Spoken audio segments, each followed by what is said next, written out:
Study 365. And now the first in a series of 9 programmes with John Dredge, called simply Things. Programme 1, Cubes. Hello. Cubes are quite strange when you think about it, aren't they? Or are they? And if so, why? In this programme, which is in many ways the first in the series, I'll be talking to a series of cubologists to find out about these intriguing artefacts. There'll be a report from Sandringham Palace about how cubes have affected the royal family, and William Nothingmuch will be talking about the importance of cubes in science, and how magnesium phosphate in cubed form was responsible for Einstein's theory of relativity, in a way. But first, a brief history of cubes, read for us now by me. Hello again. In 1802, at a small railway siding in Pembrokeshire, a porter was sweeping up remnants on the platform when, by mistake, he came across something that had never been seen before: a cube. Intrigued, he sent it directly to Ralph Fumes, local scientist and man. Ralph experimented on the cube, found it was made of sodium nitrate, and was able to replicate the cube tenfold. Now, 100 years later, cubes are available all over the world, the biggest exporter being, of course, Walthamstow East. Here are a few unusual facts about cubes that you may or may not or may know. Cubes are often found in the Sudan in tins, and are used there mainly by bishops and members of the cloth. If you find a cube on the pavement, note its serial number and report it to your nearest cube monger. Cubes come in all shapes and sizes, from regular to large to quite big and vice versa. No cube is too large to fit into a coal bunker, and tests carried out in such bunkers have been so successful that the army is now using them in long-range attacks on goalposts and other seemingly harmless objects. And now, to really start the show off in some sort of manner or other, here's a cubic quiz. So grab a pen, pencil, brush, chisel, or simply douse your elbow with ink and get ready for question 1, which this week has been specially placed just before the second question. There's a prize of 100 cubes for the first correct entry picked out of the hat, provided the entry is written on a piece of paper larger than before. So let's start the quiz and then finish it later. Question 1.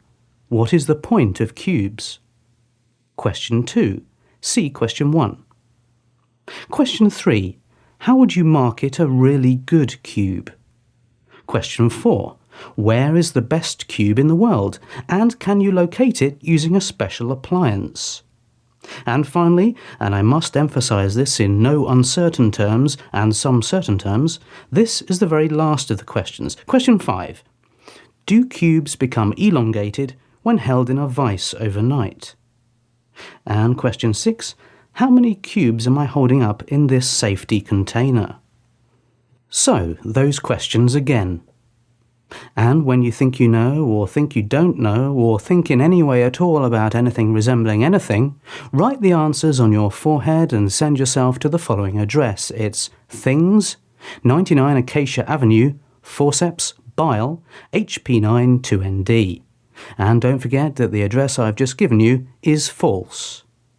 If you need further information on the quiz, see a doctor, or alternatively go to our website, which exists in time but not in space. And now, entertainment. In 1950, Barry von Wigshire was a well-known musical turn who was famous the length, breadth and height of Britain. His act consisted of placing a cube in a small cylindrical container and getting the audience to wonder why he had done it. He then would place the container on top of another container and start singing a song about containers and cubes until the audience left. Well, we're very pleased to say that we don't have Barry with us in the studio. But there's a book about his exploits released next week called The Life of Barry von Wigshire, Cube Maestro and Person Who Was a Music Hall Act. To discuss the book, we have Jeremiah Hogsby, editor of the London Review of Books, and Penny Tapwater of the new and somewhat less vintage publication Book Review Thing.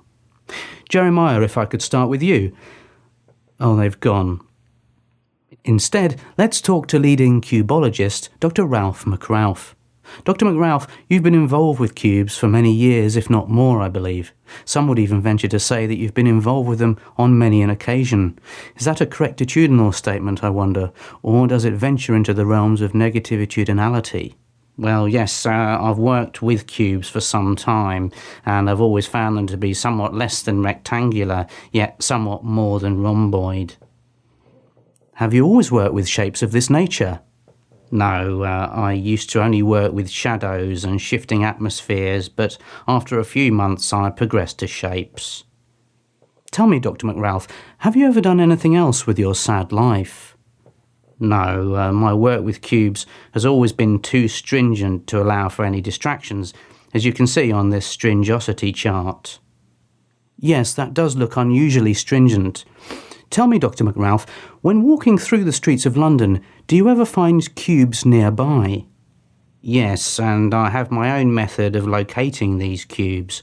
Often I can find up to 3 at a time, or in some cases more, or less, or the exact same amount. I then go home and measure how many I have collected on my cubometer, which I have here behind the stringosity chart. Goodness me, the studio is becoming full up with cubometers and stringosity charts, isn't it? Now, this may be an unusual question, Dr. McRalph, but have you ever had more than 4 legs? That is an unusual question, and I would like to avoid the issue altogether, if I may, by giving you this cube here, which few, if any, human beings have ever seen before. I see, and what is so special about this particular cube? Well, if you look inside it, you can see the lost city of Atlantis sometimes. You won't be able to see it at the moment, though. Well, that is most extraordinary, Dr. McRalph, and thank you very much for not coming in. And now here's an interesting poem about cubes sent in by a listener, a Mr. Brian McMack. It's called Cubes. Cubes are very cube-like. I found one in the road. It looked quite square in some respects, but then away I goed. Well, Mr. McMack, I think you should have written away I went, but don't worry because it wouldn't have improved the poem anyway. We'll be sending you a special iambic pentameter in the post. Hope it comes in handy. It's just coming up to 5 to 3 to 4, which means, of course, that it's time for our story. Tonight's story is called Cubic Capers, and is written by the well-known author and person that writes things, McCarthy Gambit. Chapter 1. Leonard had just finished scouring the streets for cubes. He had kept one about his person for many a long year, yet today he had lost it somehow, and felt quite loathsome as a result of this cubic mishap. His friend Nigel was similarly at a loss, though he had never been overly interested in cubes since the fall of '38, when old Uncle Loomingsworth confiscated all the cubes in the village, and Nigel had supported him all the way, or at least part of it. Leonard was feeling a bit angular that afternoon, so went into the coffee shop to sit down. Once inside, he realised that all the chairs were completely rhomboid, which puzzled him for some time. He approached the coffee shop man and queried this rhomboidular peculiarity. Unexpectedly, the coffee shop man told him how he was intent on replacing everything in the world with rhomboid-shaped objects for a laugh, which disturbed Leonard greatly. How could he stop this man? At that moment, Leonard noticed that in the corner of the shop was a small, unclaimed cube. Quickly and without sloth, he grabbed the cube and flung it at the coffee shop man. Overpowered by the sheer force of cubosity, the man reeled in all directions before falling into a nearby time warp, never to be seen again. In the next episode, we learn what happens to Leonard's cube and why he was sporting an overcoat made from old copies of Whizzer and Chips. Nigel attempts to marry the mysterious woman in the fridge, and Malcolm fries his own eyebrows in a hilarious kebab incident. Now it's time for Inventor's Corner. In May 1415, James Plum invented the prototype rickshaw. It was well designed and able to withstand the most extreme weather conditions, but there was a problem.